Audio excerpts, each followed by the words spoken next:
When I opened my eyes the next morning, my breasts felt as if they were going to burst. After a whole night without feeding, they were swollen and full of milk. My hospital gown felt soaking over my chest, leaving the skin damp and sticky. The first thing I wanted to do was express some milk. As soon as that was over with, I took a really invigorating shower. I felt much better than I had the previous evening. The feeling of panic had vanished, which was a real relief.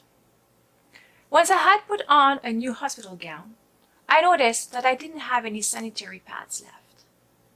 I decided to press the help button for a nurse to come around so I could ask for one. But time passed and no nurse arrived. So I pressed the button again. The wait was getting rather too long, so I decided to leave my room and go directly to the counter to make my request known. The nursing staff were clearly rather busy because I felt as if no one was noticing me at all. When I finally managed to attract the attention of one of the nurses, I explained to her that I needed a sanitary pad because I had given birth a month before and I had not finished bleeding. She looked at me rather oddly. She clearly seemed rather skeptical about how genuine my request was. As I was not in a maternity ward, and I was already back to the weight I had been before my pregnancy, I must not have looked much like a mother who had given birth only a few weeks before. And so she told me in a rather nonchalant tone of voice to go back to my room. A nurse would come to see me shortly. I felt hurt by how uninterested she seemed. I had the strong impression they thought I was some crazy woman who was not in her right mind. For the first time in my life, I was discovering what it felt like to be labeled and treated with a lack of respect, an experience which is sadly common for many of those who suffer from mental illness.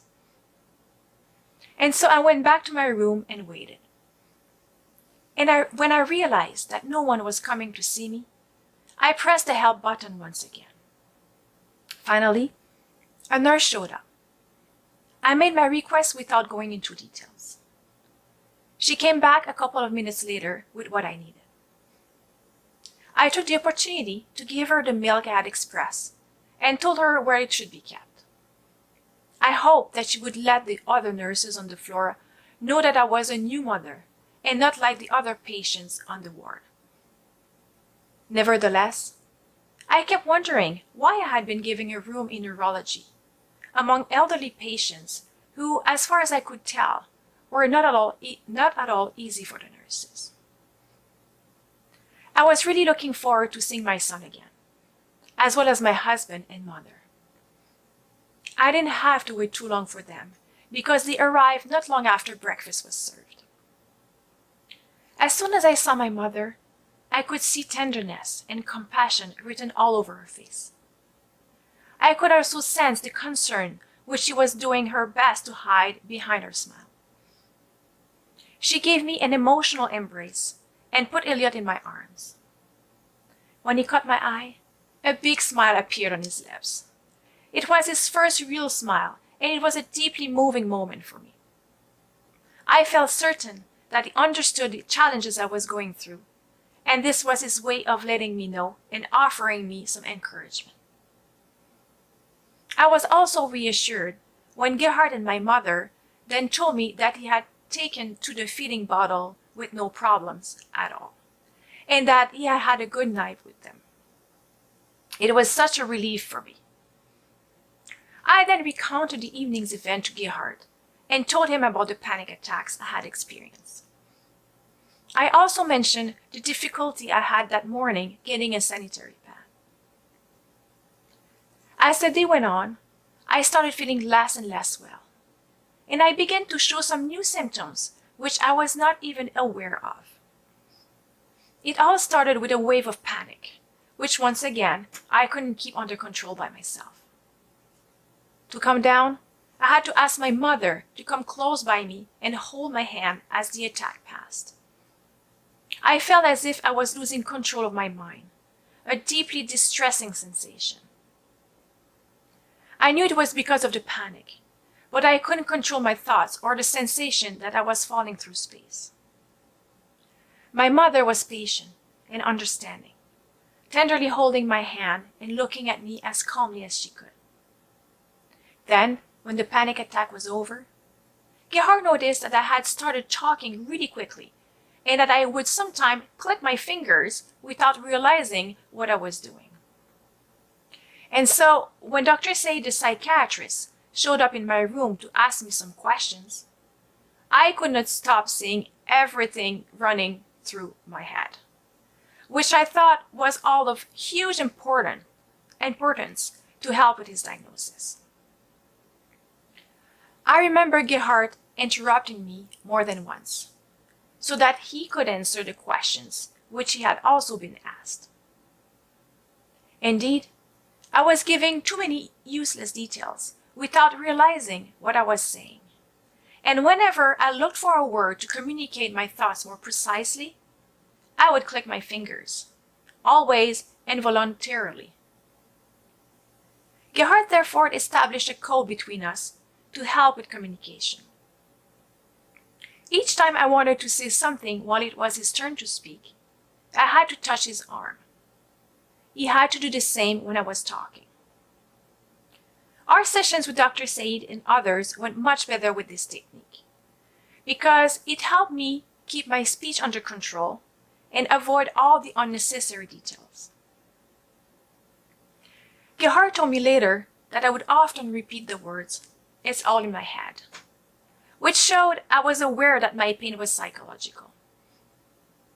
When Gerhard asked Dr. Sayeed why I was behaving so strangely, he explained that repeating these words was a way for me to deal with my difficult situation. After listening to us carefully, Dr. Sayeed asked Gerhard if I normally spoke so quickly. When Gerhard replied that I did not, he left the room to go and write some notes on a computer in the nurse's area. When he returned, he asked Gerhard and my mother if there was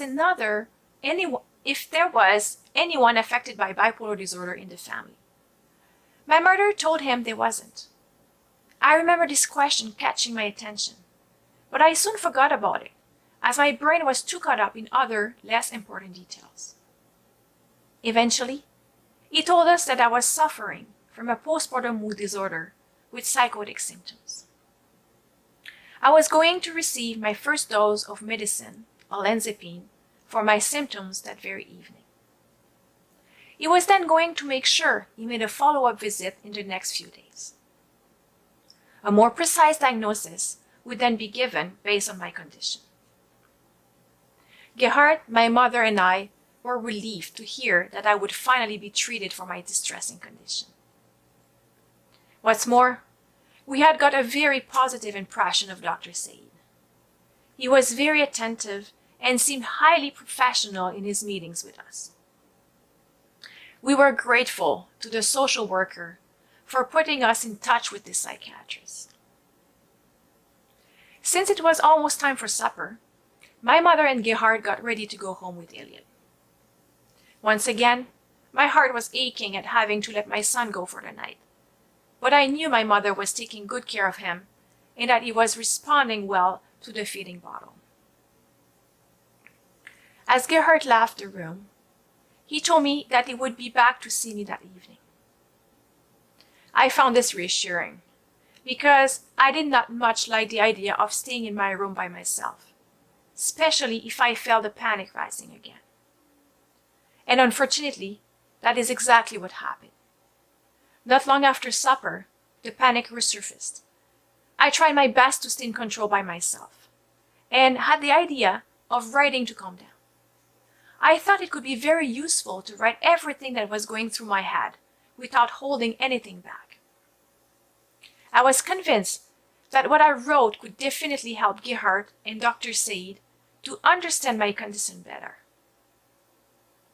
I grabbed a paper and pencil that my mother had left on my bedside table and started frenetically writing down my flood of thoughts as I waited for my husband to arrive.